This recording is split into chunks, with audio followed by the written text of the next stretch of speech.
12 वर्षमा पोइ आए मैराडीलाई ज्वरो आयो। यसो समाचारतिर हेर्नुपर्छ है, सबैका विश्लेषण सुन्नुपर्छ। कता कता दलीय नेताहरू, नेताका भरौटे सरौटेका यसो न्युज हेर्नुपर्छ। अनि राजावादी गणेवादीहरूका कुरा सुन्नुपर्छ हैन। अचम्म लागेर आउँछ। अब राजतन्त्र ल्याउँदा त देशमा जादु नै हुन्छ। देशका यी सबै जनताहरू अब सुती ओछ्यानमा सुती खाना पाउँछन् जस्तै कुरा गर्छन्। अनि यी गणेका ती हगौरे बगौरे भरौटे ती नेताका तलुवा चाट्नेहरू ती हुन्छन् नि, ती भरौटेहरूका कुरा सुन्नुपर्छ।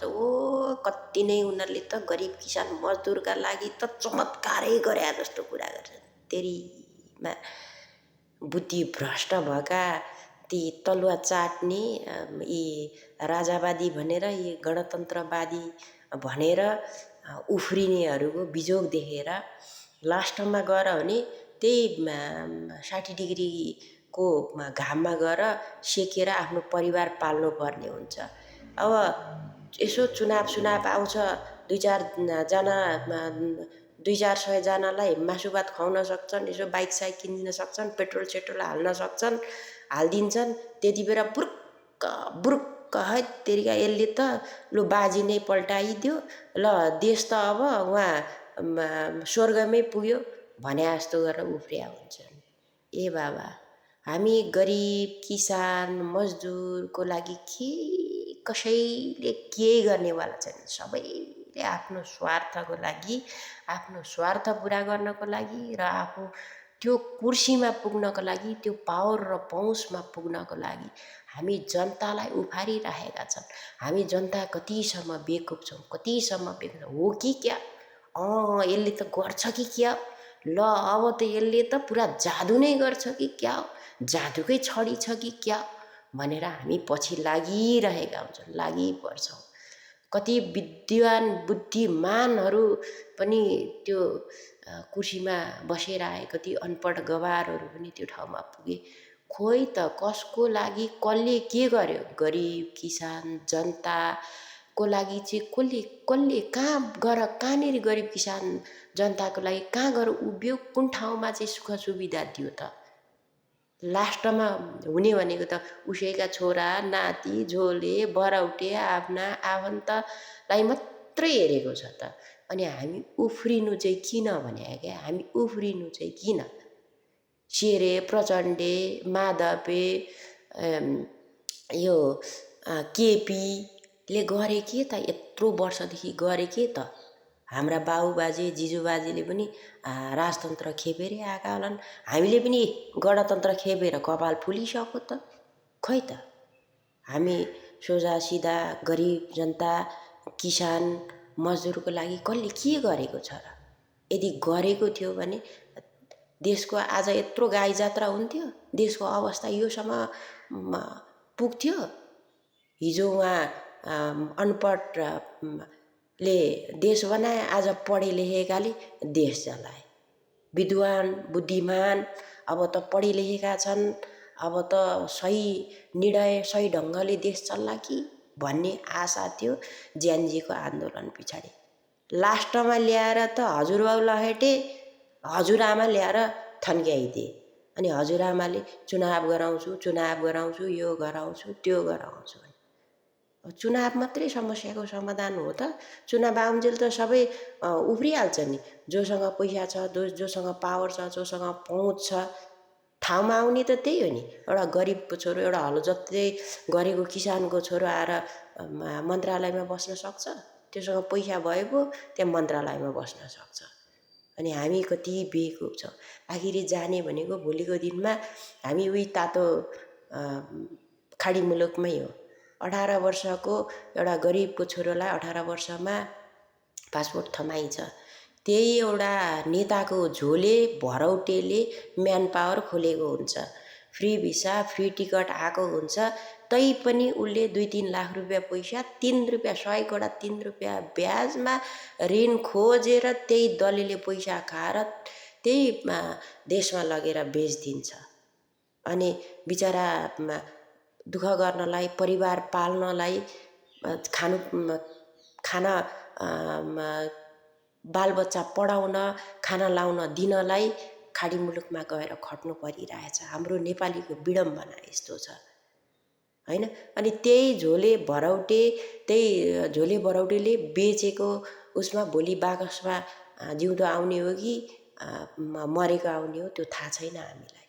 त्यही पनि हामी यो आउँदाखेरि ठिक हुन्छ, त्यो आउँदाखेरि ठिक हुन्छ भनेर यहाँ उत्सव मनाइरहेका छौँ। को आउँदा ठिक हुन्छ? कोही आउँदा ठिक हुँदैन। जब नीति नियम सही आउँदैन तबसम्म कोही आएर केही उखाड्नेवाला छैन। कसैको हातमा जादुको छडी पनि छैन।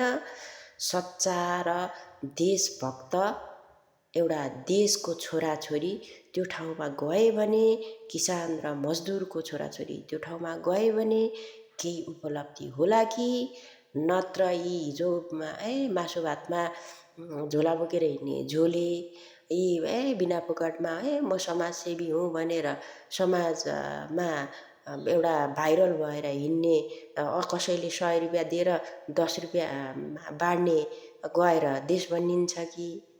देश त बन्नको लागि त धेरै गाह्रो छ।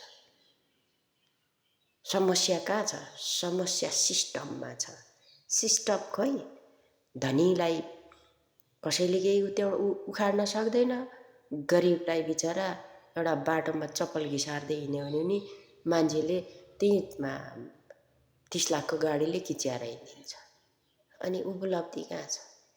सिस्टममा ल्याउनु पर्यो। पहिला सिस्टम हुनु पर्यो। जब सिस्टम र शिष्टाचार हाम्रो देशमा आउँदैन तबसम्म कुनै उपलब्धि हुनेवाला छैन।